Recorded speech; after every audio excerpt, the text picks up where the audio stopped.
Iwaada ayaa maanta oo ay ku beegnayd maalinta ay xujaydu tagaan Carafa isla markaasna muslimiinta badankoodu ay soomaan sidoo kalena ay cibaadada laban waxay macaawino biyo iyo dhar ay ku ciidaan caruurta dadka danyarta ah ee deegaanka Guryasamo ugu qaybiyeen deegaankaasi waxaana baraagaha deegaanka Guryasamo looga buuxiyay ku dhawaad 100 foosto oo biyo ah oo ay sideen 2 booyadood oo biyo ah halka dadka qaarna ay jirkaamo kaga dhaansanayeen macaawinadan oo ku soo beegantay maalintan khayrka badan isla markaasna dadka deegaankaasi biyo la'aan ay la ildarnaayeen oo ay ka cabiyeen meelaha biyo fadhiisinka ah gaar ahaan wadooyinka gaadiidku soo maraan ee ay fadhiistaan biyaha roobku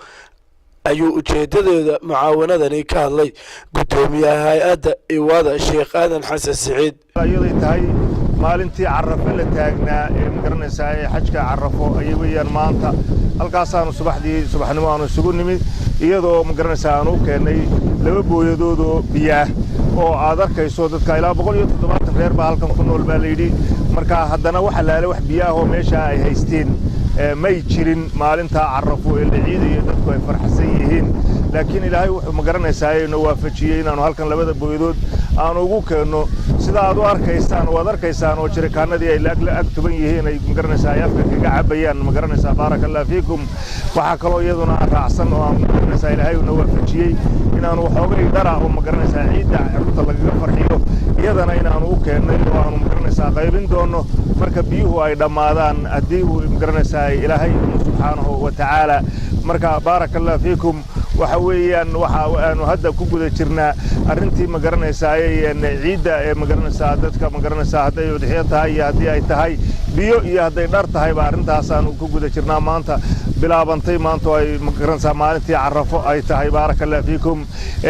waxa weeyaan waxa aad iyo aad magaranaysaa ugu mahadnaqaynaa oo jazaakallahu khayran cid Allah cidii ka magaranaysaa wax ka geysatay magaranaysaa ilaahay miisaanka xasanaadka ugu kordhiyo barakallahu fiikum gudoomiyaha deegaanka Guryasamo iyo dadweynaha deegaankaasi ayaa iyaguna macaawinadan la gaarsiiyay ka dareen celiyay waxaana hadaladoodii kamid ahaa sidani gudoomiyaha Guryasamo maanta waa sagaaloodkii Carafo qolada wax noo keentay dadkan soo caawiyo biyaha iyo maryaha caruurta iyo alaabta sida sheekha oo kamid yahay Sheekh Aadan iyo hogaaminayeen aad iyo aad baan u salaameynaa dadka kale hay'adaha caalamiga iyo dadka islaamka waxaan u sheegaynaa 170 qoys baa degan magaalada leeyahay Guryasamo oo barakacyaal oo xoolo ka baxeen waa dadka aragtaan sawiradiisa waa dad waaweyn waa caruur hooy ma haystaan xagga caafimaadkooda iyo dhakhaatiir ma haystaan alxamdulillah rabbil caalamiin waan u mahadcelinaynaa biyaha maanta naloo kaliya nimcada aynu ku jirro aad iyo aad baan u haraadnay markaan waan ku faraxsanay waan isle الله بقرك أبا مهدله أنت وكال ما يسمى من أنت يا مسلمين تيا ما تدا أيام مهدله إن شاء الله تعالى شرفنا ومذيهين مهد الله بعد هذا والشيخ آدم الجامليو آديات باركم مهدنا خينا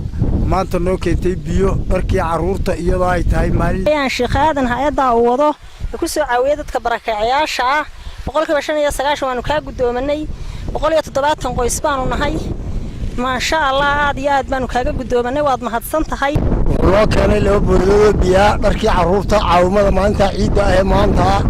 عاد يا أدمان وقوم هم قلنا إلهي ما هتص كلا. مصطفى عثمان مقالة ورباهن تقرن كسومالي لان مقالة برع.